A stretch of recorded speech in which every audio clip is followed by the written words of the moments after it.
This week felt like a storm brewing inside my own home. My wife, Clara, didn't shout, didn't fight, but the words she spoke cut deeper than any argument ever could. They weren't big statements, just 5 little things she said, each one like a brick in the wall she was building between us. I listened carefully, and by the end of the week, I knew our marriage was done. What she didn't know was that I had already decided she would feel the sting of her choices just as much as I did. It began on Monday. Over breakfast, she casually said, "I don't feel like we're on the same team anymore." Her tone wasn't angry, it was almost cold, like she was stating a fact. I looked at her across the table, remembering the years we spent lifting each other up, and realized she was already letting go.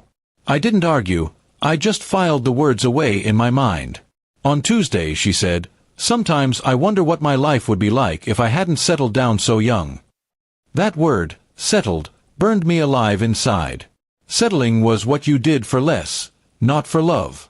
I felt like she was telling me our years together were a compromise, not a choice. That night, while she scrolled on her phone beside me in bed, I stared at the ceiling, already imagining a life without her. Wednesday came with its own dagger. She told me, "You don't inspire me anymore." No hesitation, no softness.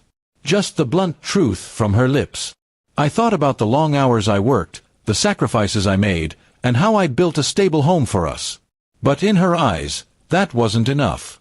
Inspiration, it seemed, meant excitement, not devotion. Thursday brought the cruelest one yet. She looked me straight in the eye and said, "I don't think I love you the way I used to." That was it. No explanation, no attempt to fix anything. Just a statement of fact. It was the moment I stopped pretending. I knew right then that this marriage was a cage, and she had already found the door out. Friday was the confirmation I didn't even need but got anyway. She sighed over dinner and muttered, "Maybe we'd both be happier if we weren't together." The 5th and final nail in the coffin. I sat there, chewing my food slowly, hiding the fire rising in my chest. She thought she was softening the blow, but all she did was light the fuse for my resolve. I didn't argue, didn't beg, didn't even let her see the storm she'd stirred in me. Instead, I smiled politely, nodded, and told her, "You might be right." That night, while she slept, I made my plan. If she thought life without me was going to be brighter, then I would make sure she truly understood what she was losing.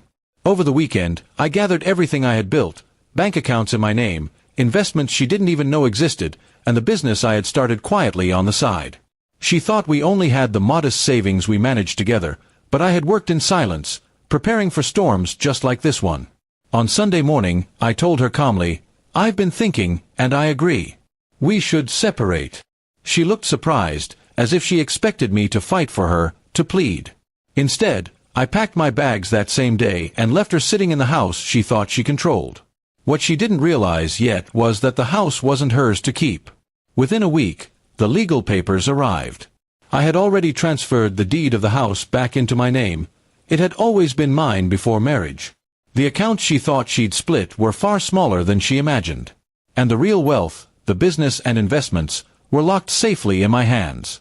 Clara tried to reach out, not out of love but out of panic. She said she didn't expect me to move so quickly, that maybe we could talk things through. But her 5 statements echoed in my mind, and I gave her the only reply she deserved. "You made it clear where your heart was." I just listened. Her friends tried to blame me, saying I was cruel for walking away so fast. But they hadn't heard the words she spoke, hadn't seen the way her eyes had gone empty when she looked at me. I hadn't ended the marriage. She had. I simply refused to stand in the ruins and pretend it was a home. Weeks later, I was living in my new apartment, free, focused, and determined. Clara was still in the old house, struggling with the bills, realizing she had underestimated me. The life she thought she could rebuild without me was already cracking. And for once, I didn't feel guilty. She had given me 5 signs that our marriage was over. I gave her one final act to show her I understood, walking away without leaving her anything to cling to. It wasn't anger, it was clarity. She ended us with words. I ended us with action. And as I closed the chapter on that week, I felt nothing but peace. Revenge wasn't in the shouting, or the fighting, or the bitterness. Revenge was in showing her that she had thrown away a man who was far stronger, far wiser, and far more prepared than she ever imagined.